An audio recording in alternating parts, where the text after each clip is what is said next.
Bonjour à tous.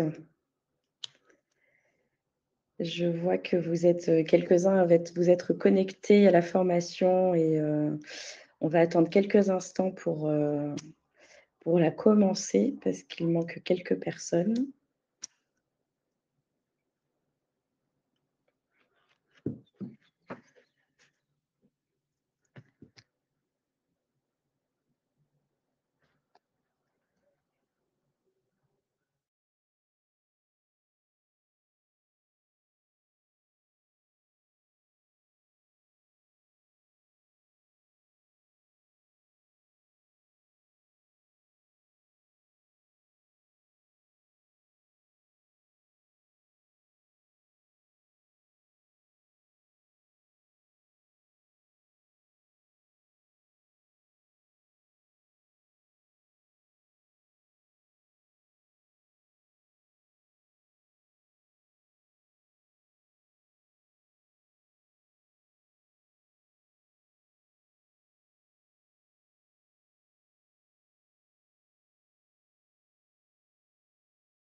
Bonjour à tous. Il y a quelques noms que l'on connaît parfaitement. Je suis ravie de vous voir pour certains. Bon.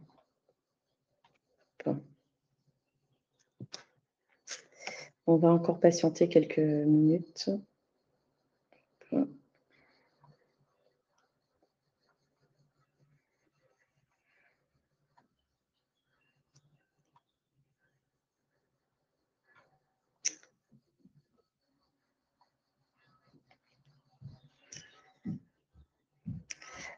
Bon, il est 12h04. Je propose que l'on commence, si ça va à tout le monde. Bon, bonjour à tous, je suis Cyrielle Barral, on se connaît pour la plupart, la nouvelle coordinatrice régionale des ambassadeurs Mon Espace Santé sur la région PACA. J'ai proposé ce temps d'échange et de formation sur Mon Espace Santé et sur le rôle des ambassadeurs. J'ai la chance d'être accompagnée par David Nassy, qui est un ambassadeur Mon Espace Santé qui travaille pour la Mutualité française. David, si tu veux nous faire un petit mot. Oui, bonjour à toutes et bonjour à tous. Ravi d'être parmi vous pour ce webinaire. Voilà, sinon, je vais attendre la fin de l'intervention de Cyrielle pour pouvoir échanger avec vous. Merci David. Alors, je vais commencer par une petite piqûre de le sommaire déjà, excusez-moi. Donc, je vais vous faire une brève présentation de Mon Espace Santé. Je vais revoir le rôle et les missions de l'ambassadeur référent et je distinguerai bien les deux. Je vous ferai une présentation sur comment activer son espace santé, enfin comment aider les usagers à activer leur espace santé. Enfin, faire un point sur l'accès aux données de Mon Espace Santé, les outils de communication à disposition pour vous, les témoignages avec le retour d'expérience de David que vous venez de voir et un temps d'échange de questions-réponses pour finir sur le après et comment on va animer le réseau. En effet, la présentation vous sera envoyée à l'issue de cette visioconférence avec les liens, notamment qu'il y aura pas mal de liens sur certains sites. Voilà, donc je vais commencer avec l'objectif de cette formation. Du coup, pour vous, ambassadeur référent Mon Espace Santé de la région PACA, c'est comprendre l'écosystème de Mon Espace Santé et son impact, maîtriser les arguments clés pour promouvoir et sensibiliser à Mon Espace Santé, connaître les outils et les ressources pour votre mission et devenir un relais essentiel pour l'adoption de Mon Espace Santé sur votre territoire, mais aussi sur votre structure, parce que je sais qu'il y a énormément de disparités en termes de personnes intervenantes aujourd'hui, enfin, qui présentent aujourd'hui, du professionnel de santé en passant par les acteurs territoriaux de coordination des soins, etc. Pour les citoyens, du coup, c'est aussi rappeler que c'est faciliter l'accès à une information de santé sécurisée et centralisée, et c'est renforcer leur autonomie dans la gestion de leur santé. Donc, pour faire une présentation simple de mon espace santé, je vais juste vous rappeler le contexte global de mon espace santé. Donc, mon espace santé fait partie d'un programme européen qui s'appelle le Ségur du numérique, qui a été créé dans l'objectif de généraliser le partage et l'échange fluide et sécurisé des données de santé. Donc, c'est une vision consolidée de son parcours de soins pour que, à la fois, les aides professionnels de santé soient acteurs dans leur santé, mais aussi que les usagers deviennent acteurs de leur parcours de soins. Donc, en parallèle de la création de mon espace santé, des travaux ont été menés par les établissements, les éditeurs de logiciels et les pouvoirs publics pour faciliter les échanges de données entre tous les acteurs de la chaîne et du maillon. Donc, en rendant des échanges possibles techniquement, en minimisant l'effort de saisie pour les professionnels de santé et en sécurisant les échanges. Donc, ce programme, il a un investissement historique de plus de 2 milliards d'euros.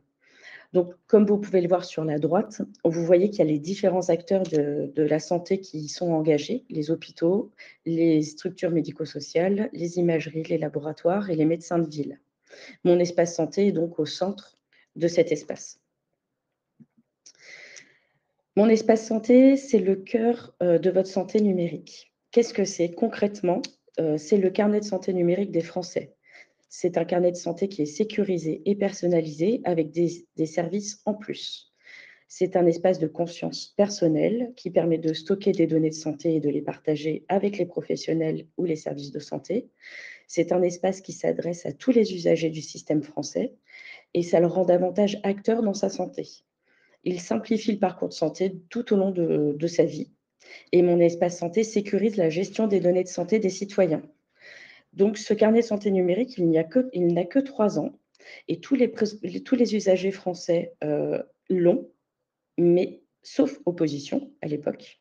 Mais il n'y a que exactement 27,8% des usagers français qui l'ont activé. Donc, il y a 2 étapes à respecter. La création a été faite de manière automatique, sauf opposition, mais l'activation de mon espace santé par les usagers n'est pas encore en totalité. Pourquoi c'est essentiel d'accompagner ces usagers à l'activation et à la sensibilisation de mon espace santé? C'est pour améliorer la coordination des soins dans sa globalité et c'est pour rendre le patient autonome. Je rappelle les fonctionnalités principales et majeures de mon espace santé.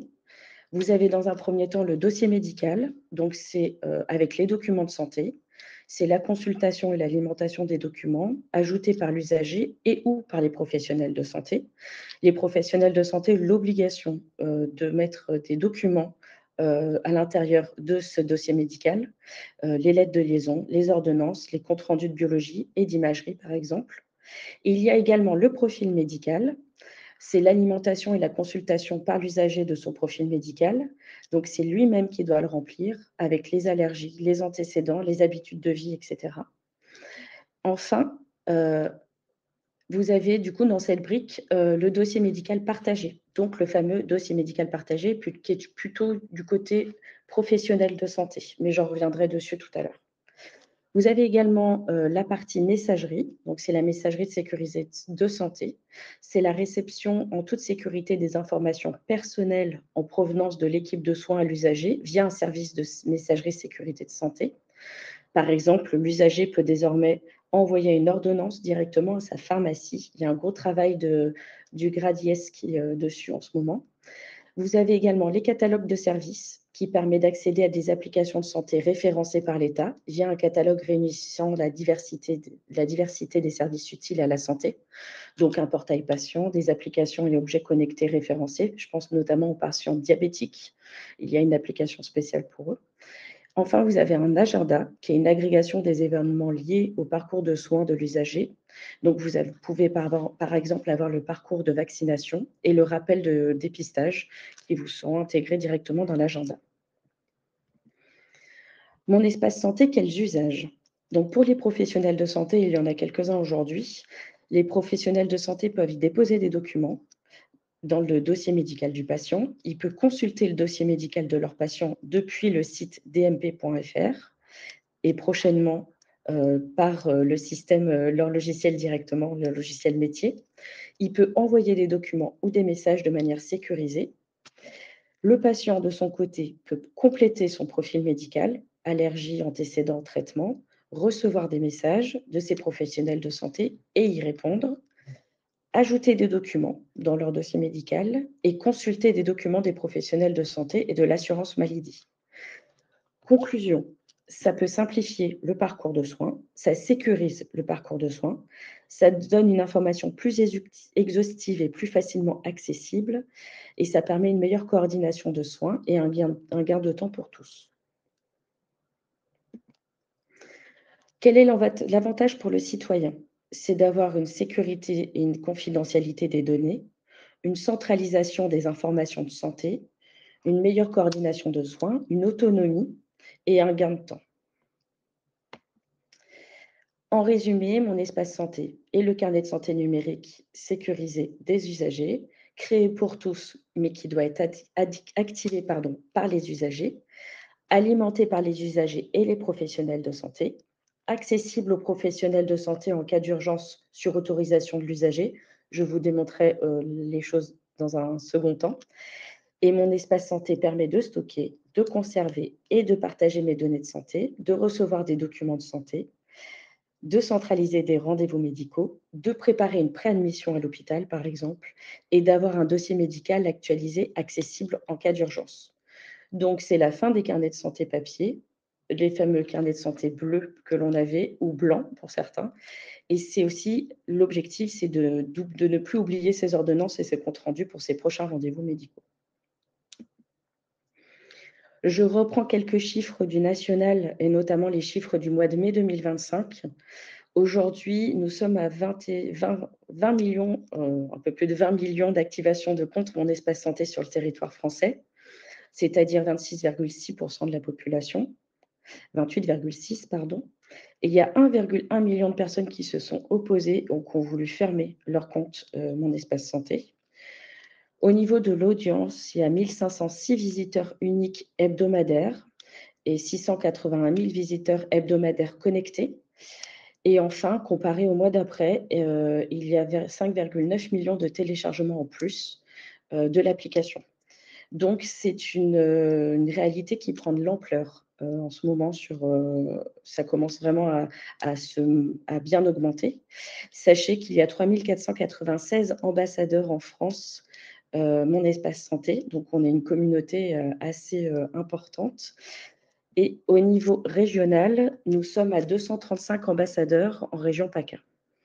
Je voulais juste faire un point depuis le début de l'année 2025 sur le réseau ambassadeur. Pour toute question, je pourrais y répondre en fin de présentation. Il y a un temps, donc notamment le carnet de santé papier, je reviendrai dessus tout à l'heure. Du coup, il y a 25 ambassadeurs qui ont été recrutés dans la région depuis le début de l'année. Il y a eu 1132 personnes qui ont été rencontrées, 275 personnes qui ont activé leur espace santé, 219 personnes qui avaient déjà activé leur espace santé. Donc, on va dire qu'on peut constater que le nombre de personnes qui l'ont activé augmente. Et je pense que quand on est sur le terrain et qu'on fait de plus en plus de sensibilisation, on peut s'en rendre compte également. Il y a énormément d'actions régionales de communication en ce moment, notamment dans les cinémas. Si vous y êtes allé il y a quelques jours, ou si vous y allez dans les prochains jours, sachez que vous allez peut-être voir une publicité Mon Espace Santé qui a été mise en place par le GRADIES ce mois-ci. Vous avez également une animation triporteur qui a lieu dans la région jusqu'à demain. Du coup, vous avez été informés, je vous ai envoyé quelques mails d'information ces derniers temps. Et vous pouvez notamment retrouver également Mon Espace Santé sur les réseaux sociaux, Facebook, Instagram, LinkedIn, etc. Donc, Mon Espace Santé est un outil concret qui transforme la santé dans notre région. Concrètement, quel est votre rôle et votre mission en tant qu'ambassadeur et référent? Je vais papier, je note les questions en même temps. Qu'est-ce qu'un ambassadeur référent Mon Espace Santé? L'ambassadeur référent est un volontaire issu de la médiation numérique de la santé ou d'autres réseaux professionnels capable de présenter et former aux citoyens l'usage de Mon Espace Santé. Un ambassadeur Mon Espace Santé dispose d'un rôle varié en fonction de ses disponibilités, ses missions professionnelles et son appétence. Ses missions, informer et former les citoyens à mon espace santé, accompagner les citoyens vers l'autonomie, la prise en main de son compte Mon espace santé, et notamment l'aider à l'activation de son espace santé et à le prendre en main. Et c'est déployer des actions en interne de sa structure et ou de son territoire en fonction des besoins identifiés par les usagers, mais aussi identifiés par exemple par les différents acteurs territoriaux. Il y a 3 types d'ambassadeurs référents. Il y a les ambassadeurs sensibilisateurs, donc c'est ceux qui communiquent et sensibilisent sur mon espace santé et qui accompagnent les usagers dans l'activation de leur compte espace santé. Il y a l'ambassadeur référent formateur, il forme le personnel et répond aux demandes de mon espace santé en interne d'une structure. Et il y a l'ambassadeur référent, pardon, médiateur, qui communique, sensibilise et forme à mon espace santé les citoyens les plus éloignés du numérique, pour que tous bénéficient du virage numérique en santé.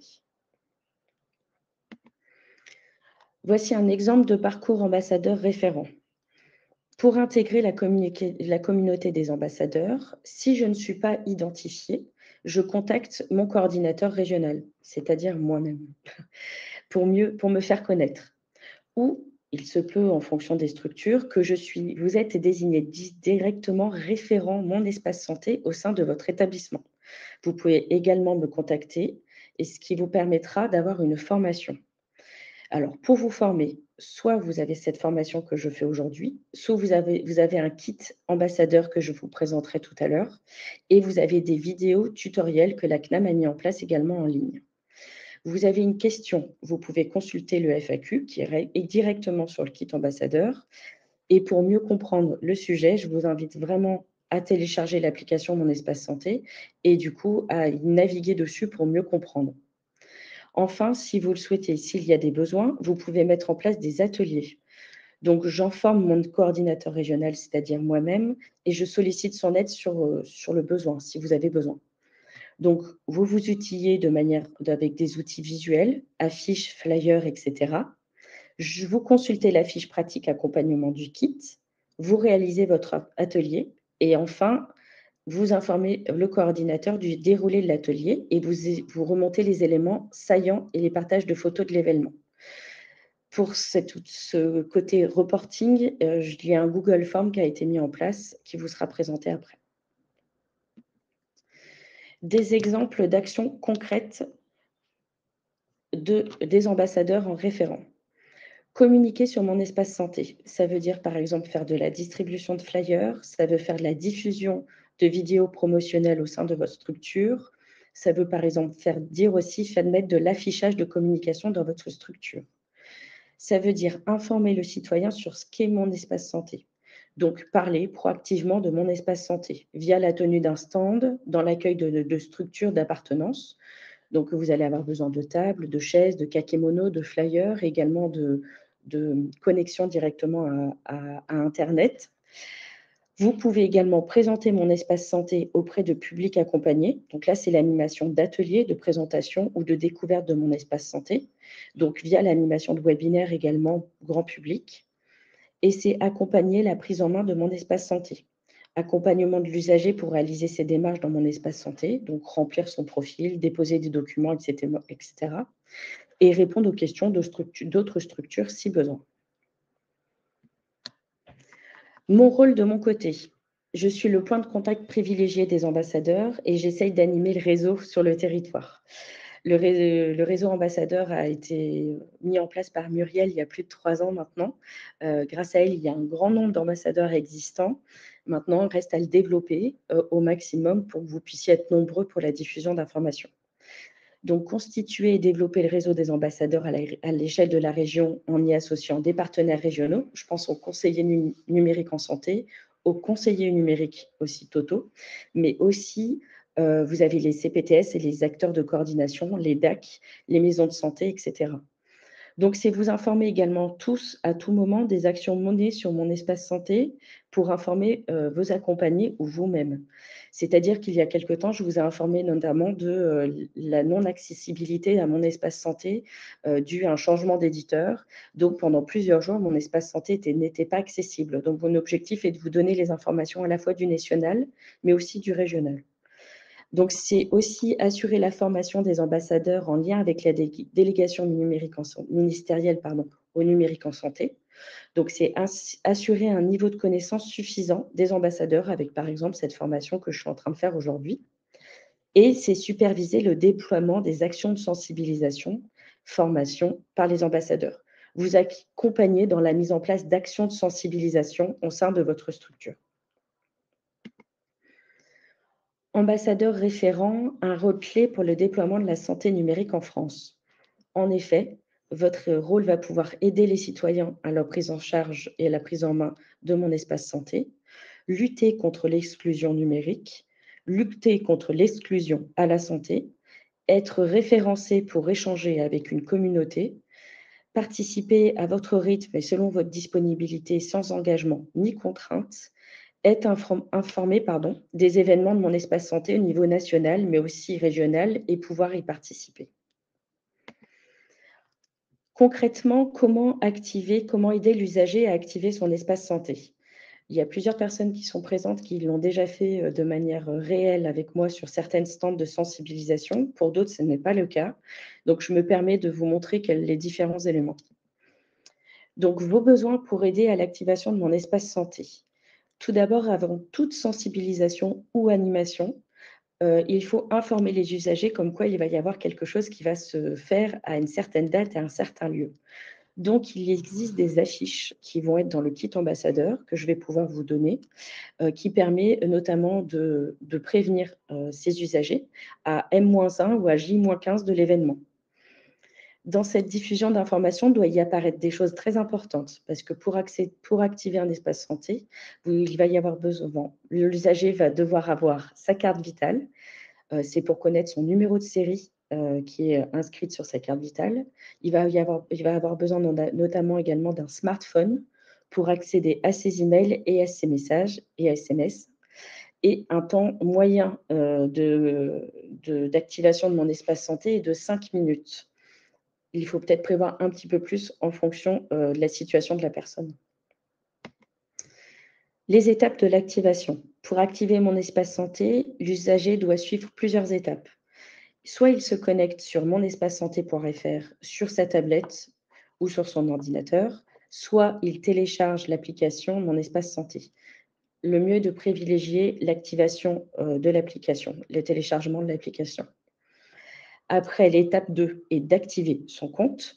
Et l'étape 3, c'est la découverte de son espace santé et qu'il enrichisse son profil médical. L'usager peut également s'opposer à l'activation de son espace santé, comme 1,1 million de Français qui n'ont pas accepté l'ouverture et qui l'ont même voulu la fermeture. Donc, vous pouvez vous connecter sur monespacesanté.fr et vous pouvez télécharger l'application. L'application également, vous avez la possibilité de l'identifiant facilité par la biométrie, mais aussi par France Connect, avec directement les identifiants France Connect pour se connecter. Les étapes pour activer mon espace santé, je vais vous montrer une petite vidéo, ce sera beaucoup plus simple que quelques mots. Et je vais demander à Julie, qui est là pour nous aider également pour cette présentation, de la mettre en place. Bienvenue à bord de Mon Espace Santé, comment ça marche? Aujourd'hui, astuce numéro 1, activez votre profil Mon Espace Santé. Activer votre profil Mon Espace Santé, c'est un jeu d'enfant. Cela se fait en quelques clics sur monespacesanté.fr ou en téléchargeant l'application Mon Espace Santé, disponible sur l'App Store et le Play Store. Bien sûr, vous avez le droit de ne pas vouloir de Mon Espace Santé. Dans ce cas, il vous suffit de cliquer ici pour le faire savoir. Dans les deux cas, vous aurez besoin de votre carte vitale et cela ne vous prendra que 5 minutes. Il vous suffit de vous identifier en renseignant votre date de naissance ainsi que votre numéro de sécurité sociale et le numéro de série de votre carte vitale. Si vous souhaitez activer le profil de votre enfant, vous pouvez saisir ici sa date de naissance pour l'identifier. Votre numéro de sécurité sociale comporte 15 caractères. Il se situe sur le recto de votre carte vitale ou sur votre attestation de droit. Si vous avez une carte vitale avec photo, le numéro de série se situe à droite de la photo. Le numéro doit contenir 9 ou 11 chiffres. Si vous avez une carte vitale sans photo, le numéro de série se situe au verso, en haut à gauche de votre carte vitale. Le numéro doit contenir 13 chiffres. Si votre carte vitale possède un nombre de chiffres différents, ne vous inquiétez pas, le système s'adaptera automatiquement. Si vous rencontrez des difficultés pour lire le numéro de série de votre carte vitale, vous pouvez appeler le 3422 qui pourra vous le donner au téléphone. Vous recevrez ensuite un code pour confirmer votre identité. Vous le recevrez au choix par email ou par SMS. Attention, vos coordonnées sont renseignées automatiquement par le système. Si elles sont fausses, vous ne pourrez pas finir l'activation de votre profil. Vous devrez contacter votre caisse d'assurance maladie pour faire corriger vos coordonnées. Après avoir validé votre identité, vous devrez accepter les conditions générales d'utilisation. Vous devez ensuite vérifier et confirmer vos coordonnées. Il vous est possible de les modifier. Enfin, choisissez un identifiant et un mot de passe. Attention, pour des raisons de sécurité, votre identifiant ne peut pas être votre adresse email. Soyez attentif à respecter les critères de sécurité demandés. Dernière étape, choisissez votre mot de passe en tenant compte des contraintes de sécurité. Votre activation est terminée. Si vos enfants vous sont rattachés, vous pouvez dès à présent activer leur profil. Vous pouvez aussi le faire ultérieurement en vous connectant à votre profil et en cliquant sur le bouton « Ajouter un profil ». Vous avez une question ou besoin d'aide pour activer votre profil Mon Espace Santé? Nos conseillers sont disponibles par téléphone au 3422 du lundi au vendredi de 8h30 à 17h30. Activez votre profil, c'est simple, c'est utile et c'est sur Mon Espace Santé.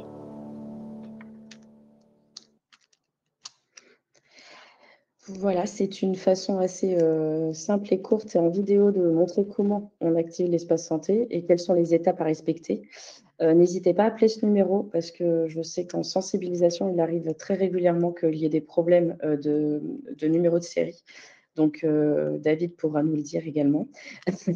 Et du coup, c'est vrai que ça te permet également de pouvoir avoir un service en direct.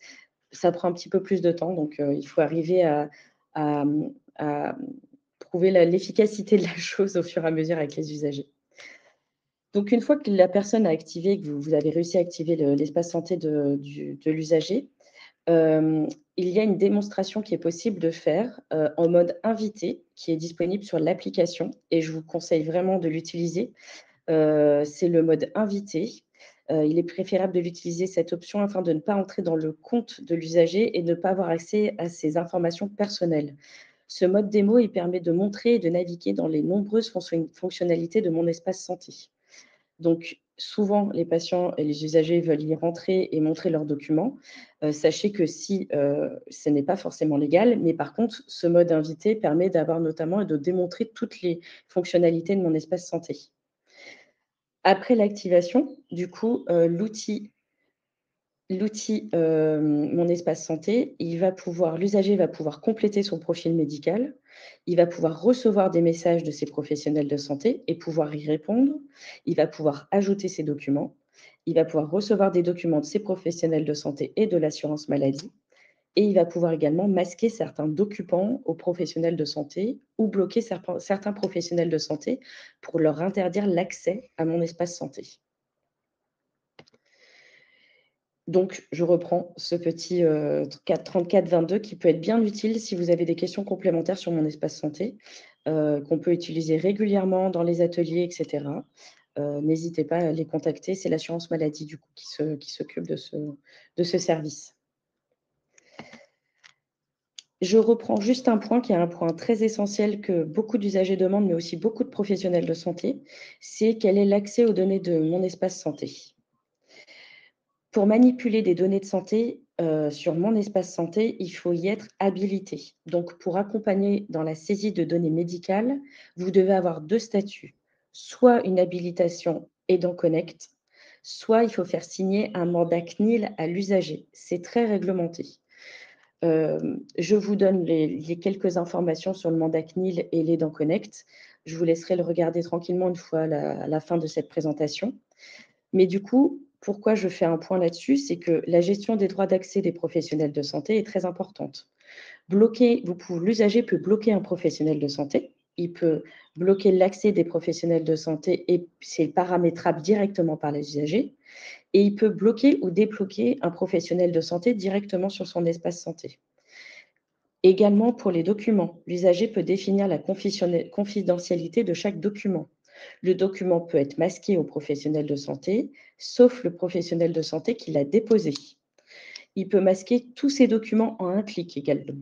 Donc, il est aussi acteur de son carnet de santé numérique.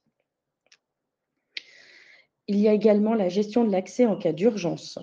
Il y a 2 modes d'accès qui sont prévus pour les situations d'urgence, à condition que le patient ne s'y soit pas opposé au moment de l'ouverture et de l'activation de son espace santé. Il y a un accès direct SAMU Centre 15, c'est-à-dire que le médecin régulateur peut accéder aux documents d'un patient pour lequel il reçoit un appel. Le médecin régulateur n'a pas à justifier le motif de son accès. Il y a un accès en mode bris de glace. Tout professionnel de santé peut consulter les documents d'un patient dont l'état comporte un risque immédiat pour sa santé, sauf si ce patient en a bloqué l'accès.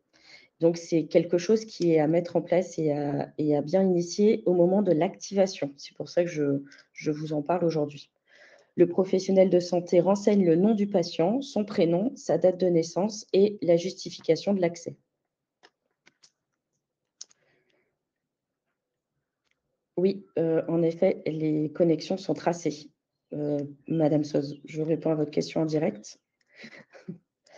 L'accès aux professionnels de santé. Comment les professionnels de santé ont accès au dossier médical partagé? Via leur logiciel quotidien ou via le site web dmp.fr. Donc, le logiciel quotidien, c'est le logiciel des métiers des professionnels de santé. Les professionnels de santé doivent être enregistrés au répertoire des professionnels de santé, ce qu'on appelle RPPS, et ils doivent se connecter via ProSanté Connect et se munir de leur carte CPS pour s'y connecter. Qui peut accéder à quoi? Il y a une matrice d'habilitation qui a été définie pour savoir quelle profession peut accéder à quel document de santé. Cette matrice, je vais vous la montrer. Elle est... Hop. Vous avez le lien qui vous sera envoyé directement dans la présentation parce que je n'y ai pas accès aujourd'hui. Mais en tout cas, ça vous permettra de voir quel professionnel peut déposer tel document. Tout accès en dehors de ces règles précitées est passible d'une peine d'emprisonnement et d'une amende. Et l'ensemble des accès et actions sur un DMP sont tracés, dont chaque action d'un professionnel de santé ou d'un tiers donne lieu à une notification par email à l'usager.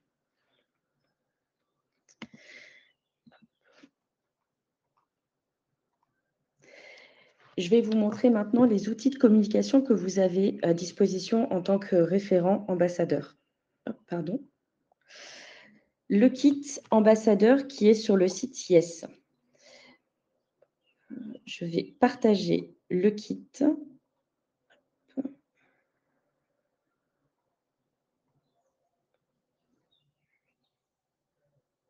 Excusez-moi. Alors, partager le kit ambassadeur. Donc, vous trouverez sur le site Yes, Mon Espace Santé, le kit ambassadeur Mon Espace Santé. Donc, vous pouvez télécharger tous ces éléments.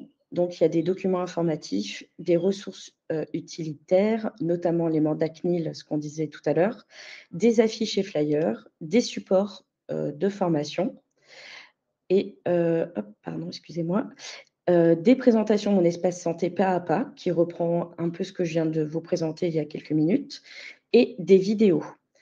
Sachez que ce kit est actuellement en refonte et que je me permettrai de refondre ce kit dans l'été. Je vais y passer pas mal de temps cet été pour que ce soit beaucoup plus facile et beaucoup plus simple et ergonomique pour tout le monde. Et puis, il va y avoir de nouveaux outils qui vont être en place également.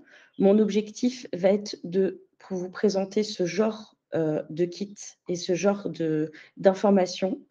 Du coup, il y aura des actualités, des vidéos, des affiches, des dépliants, des fiches pratiques, mais également des logos, des jeux et aussi notamment, je voudrais vous mettre également en place une charte ambassadeur qui permettra notamment à ce que chaque ambassadeur puisse signer une charte et puisse spécifier qu'il est ambassadeur référent.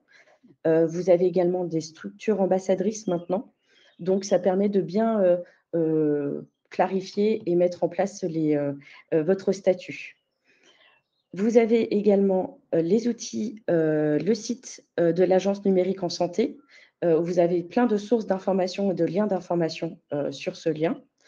Et je vais vous montrer également le reporting des actions ambassadeurs 2025 que j'ai mis en place et que je souhaiterais que vous alimentiez au fur et à mesure que vous fassiez des actions. Donc, l'objectif de ce reporting, c'est que moi, je puisse voir un peu quels sont le nombre de personnes que vous avez pu rencontrer sur vos actions, quelles actions vous avez pu mener. Donc, vous avez la date et lieu de l'action de Mon Espace Santé que vous avez menée, les types d'actions que vous avez pu mener également, un stand de sensibilisation, une formation de personnel. Par exemple, vous avez formé une secrétaire à l'admission de votre établissement. Vous avez distribué des flyers, vous avez fait de l'affichage, vous avez mis en place des publicités sur vos écrans d'accueil, etc. Vous avez une visibilité pendant ce stand de sensibilisation. Vous savez que vous avez sensibilisé tant de personnes. Vous avez pu activer tant d'axes d'espace santé sur ce lieu. Vous avez vu qu'il y avait énormément de personnes qui avaient également déjà activé leur espace santé.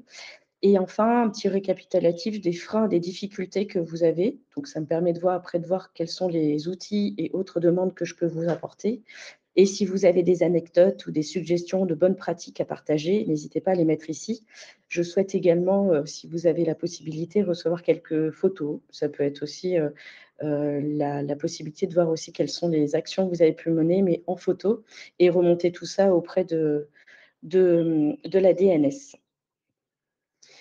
Il y a quelques outils pratiques également pour aller plus loin. Donc, on parlait tout à l'heure de conseillers numériques. Vous avez notamment des conseillers numériques de la région PACA qui sont répertoriés sur un site national. Ça vous permet, par exemple, si vous êtes à Avignon ou à Carpentras et que vous avez énormément de personnes qui sont éloignées du numérique, ça permet notamment de pouvoir repérer les lieux où sont installés ces conseillers numériques. Et souvent, ils accompagnent, et c'est leur travail également, ces personnes pour l'activation de Mon Espace Santé. Je vous ai mis également le top 10 des questions les plus fréquentes des usagers. Ça vous permet d'affiner vos éléments de langage, etc. Donc, c'est 2 slides de PowerPoint qui vous permet d'avoir un maximum de réponses à leurs questions. Et enfin, vous avez un FAQ des ambassadeurs. Ça vous permet d'avoir une visibilité sur les questions récurrentes des ambassadeurs. Et puis, comme ça, vous pourrez y avoir accès directement.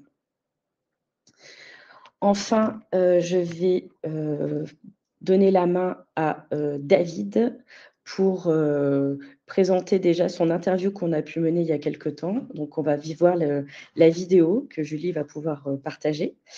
Et puis, vous allez après pouvoir avoir un petit temps d'échange avec lui et avec moi sur si vous avez des questions et si vous avez des remontées à faire.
Je suis désolée, je crois qu'il y a eu un petit souci avec un écran noir notamment. Du coup, de toute façon, l'interview de David est disponible sur le support que je vous enverrai, donc n'hésitez pas à regarder.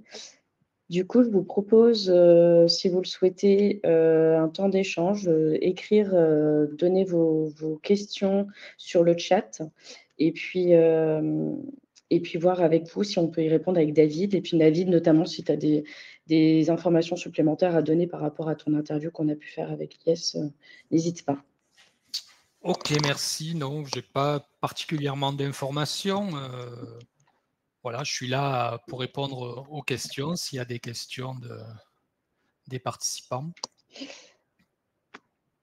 Alors, je prends déjà la première question. Le carnet de santé papier va rester pour les enfants. Déjà, la première question était celle-là.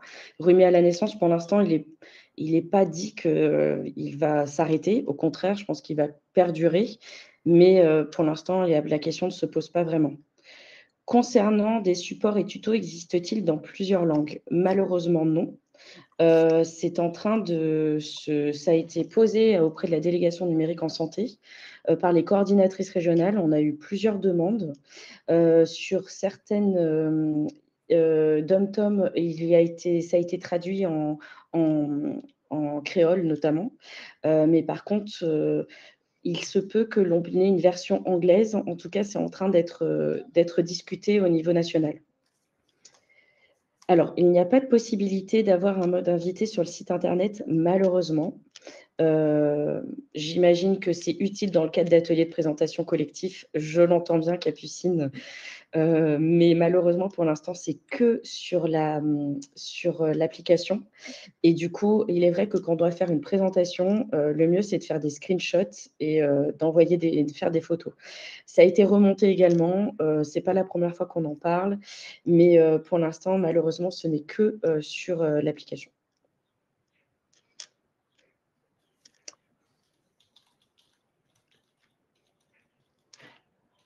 Hop, je continue à regarder s'il y a d'autres questions. Si la personne n'a pas de compte Amélie, est-il possible d'activer? Non. Non, c'est lié directement avec son compte Amélie. Du coup, elle ne peut pas activer son espace santé si la personne n'a pas de compte Amélie. Hop.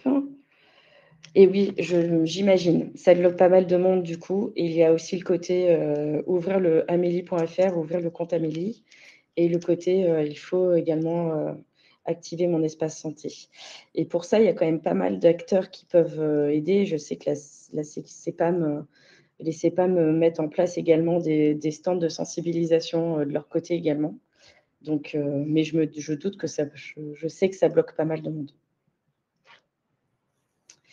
Alors, le compte des mineurs est alimenté comment? Il est alimenté de la même manière que pour un majeur. Et du coup, les mineurs, ils sont sur le compte Mon Espace Santé des parents jusqu'à leurs 18 ans. Et après, c'est à eux de créer leur propre compte. Et du coup, ils récupèrent les documents déposés sur le compte des parents. Exactement.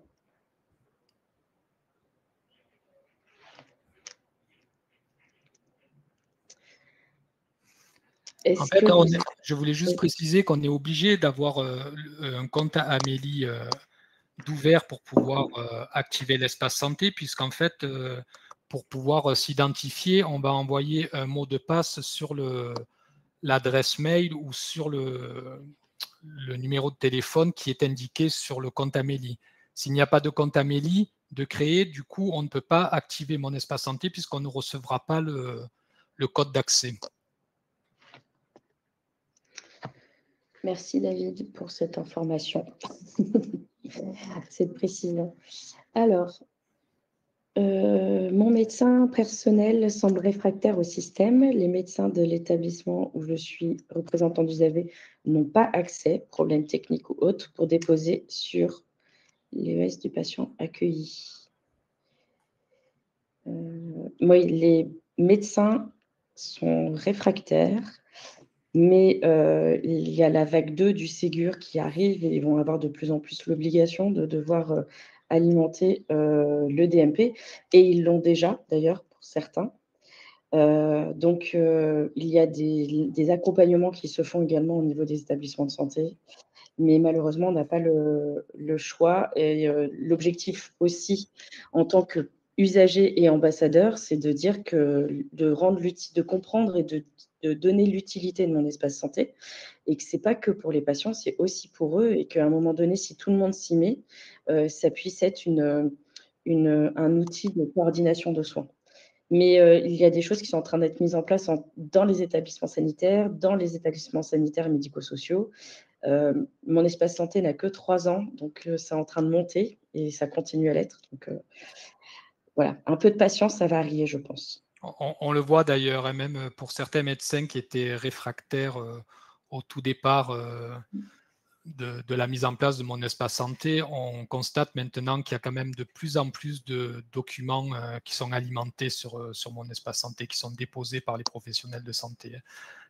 Au début, quand on activait les espaces santé des assurés sociaux, on retrouvait pratiquement pas de documents, mis à part souvent uniquement les radios ou les analyses. Et maintenant, on voit de plus en plus d'ordonnances des médecins de ville ou des médecins hospitaliers qui apparaissent sur l'espace santé. Donc petit à petit, ils vont tous être obligés de s'y mettre.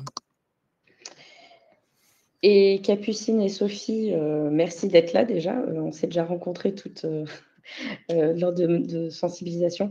Je suis bien d'accord avec vous, c'est compliqué quand il y a des personnes qui sont éloignées du numérique et qui n'ont pas accès à Internet, qui ont des gros freins sur le numérique en général. Malheureusement, les conseillers numériques, c'est aussi pour les accompagner à la fois dans l'activation amélie.fr, mais aussi dans l'activation de mon espace santé. Mais dans tous les cas, je sais qu'il y a certains hôpitaux qui maintenant ne passent que par mon espace santé.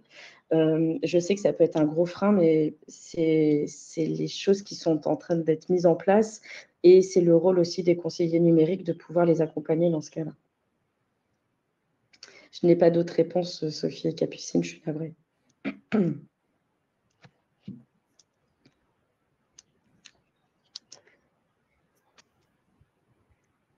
Est-ce qu'il y a d'autres questions ?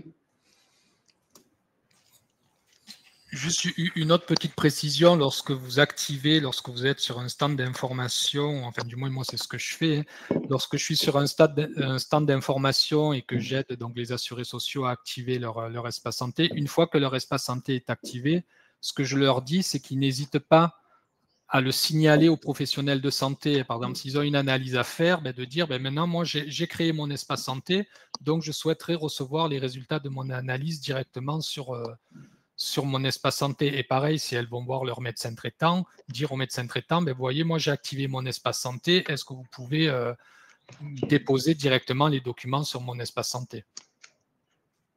Ça va inciter aussi peut-être les professionnels de santé qui sont un peu réticents à rentrer dans le jeu. Merci David. Je vais répondre à la question de Muriel. Pour l'instant, il y a une matrice d'habilitation et c'est là où vous allez pouvoir voir quels sont les professionnels et quels documents peuvent être déposés. Je pense que le mieux, c'est qu'une fois que cette formation est terminée, on va vous envoyer le support. Et en fait, cette matrice, elle fait plusieurs pages. Donc, le mieux, c'est de regarder directement sur cette matrice. Il y a certains professionnels qui peuvent, d'autres qui ne peuvent pas. Et vu qu'il y a 3 professionnels que vous citez, je ne peux pas vous dire réellement quels sont les 3 parce que je ne la connais pas par cœur. Par contre, tout est indiqué sur cette matrice. Donc, n'hésitez pas à la regarder.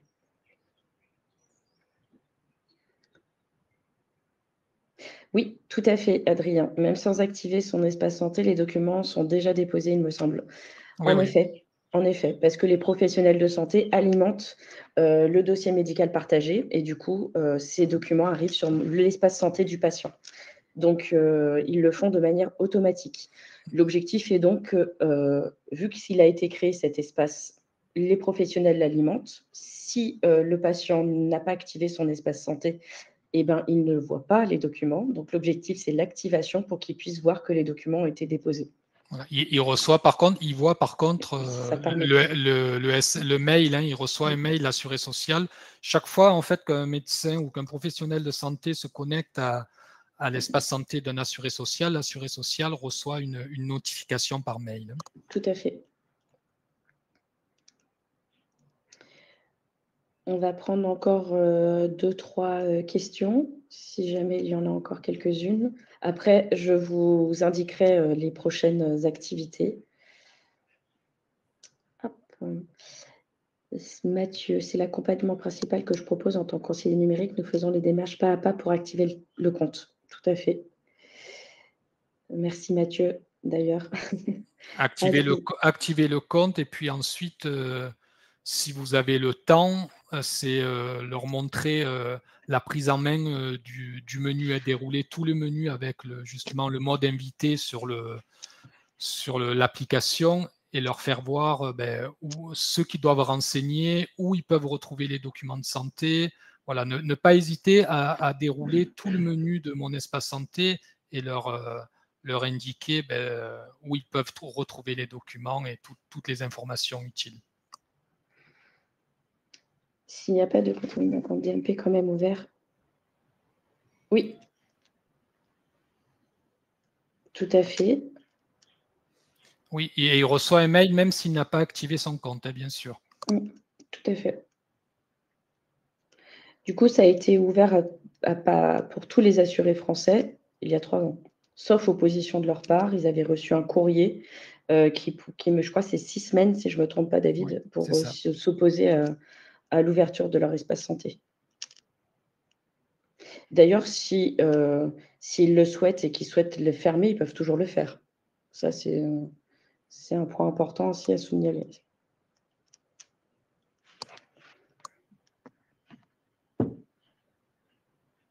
Je vois qu'il y a Adrien qui est en train de taper une question. Capucine aussi.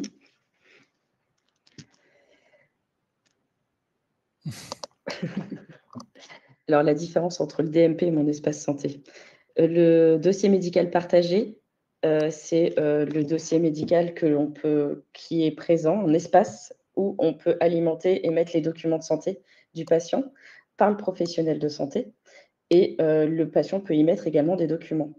Le professionnel de santé, lui, il a accès au dossier médical partagé et à la messagerie de santé sécurisée.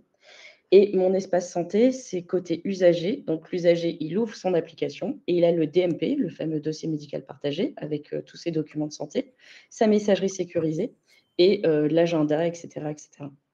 Il y a toutes ces informations sont dans les documents où il y avait des petits liens sur lesquels vous allez pouvoir cliquer et vous allez avoir toutes les informations dans ces petits liens. Parce que je ne pouvais pas faire une présentation plus grande. Il y a beaucoup de choses en fait sur Mon Espace Santé et sur le DMP. D'ailleurs, les professionnels de santé parlent plus souvent en termes de DMP qu'en termes de Mon Espace Santé. Et du coup, quand une secrétaire dit à un patient, vous allez recevoir vos documents sur le DMP, votre dossier médical partagé, les patients, ils confondent souvent du coup le dossier médical partagé et Mon Espace Santé parce que lui, le DMP, il ne le connaît pas. L'objectif, c'est de dire et de sensibiliser les professionnels de santé à utiliser l'élément de langage. Vous recevrez vos documents sur votre espace santé et vous pouvez l'activer pour les trouver.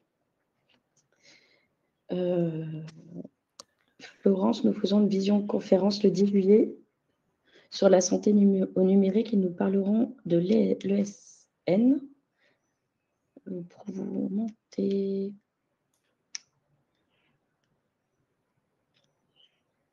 Oui, bien sûr, sans problème, Florence. Capucine, je ne me souviens plus si je t'avais posé la question, si la fermeture de l'espace santé, est-ce que cela clôt le DMP ou non?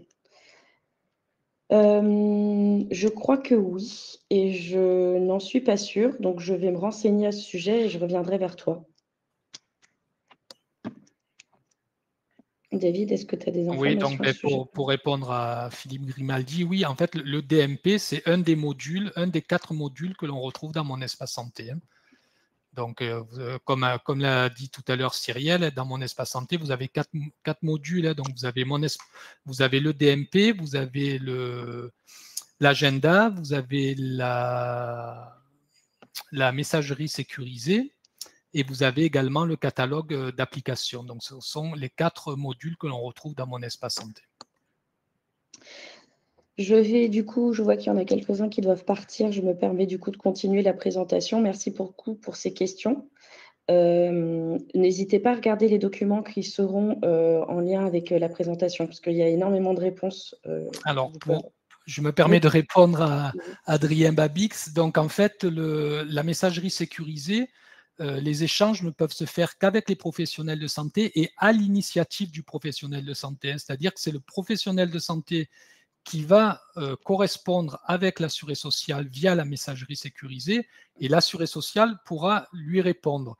Mais un assuré social ne peut pas rentrer en contact avec le professionnel de santé via la messagerie s'il n'a pas été, en fait, dans un premier temps, comment dirais-je, s'il n'a pas été… à l'initiative. Voilà, si le professionnel de santé n'a pas été à l'initiative. Je voulais juste vous faire un petit point sur les prochains événements. Du coup, je vous propose une prochaine rencontre à la rentrée. Et afin de mieux répondre à vos attentes et vos besoins, n'hésitez pas à me faire part de vos suggestions, de vos remarques et des sujets que vous souhaiteriez aborder.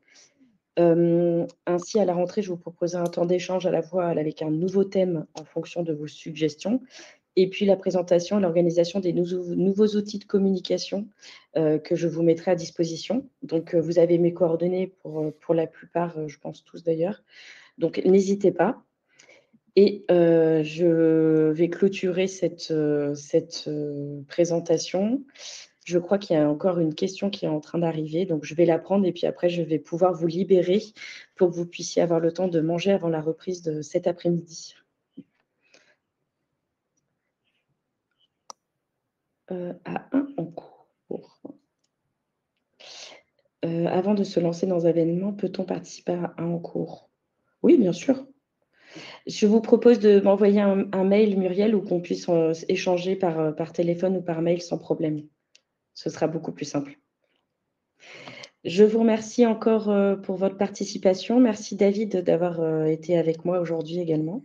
Merci Cyrielle, merci à toutes et à tous. Et puis n'hésitez pas en tout cas à donner cette petite dynamique d'ambassadeurs régionaux. On va essayer d'animer ce réseau au maximum et merci à tous d'être venus en tout cas aujourd'hui. Bon après-midi, au revoir. Bon après-midi.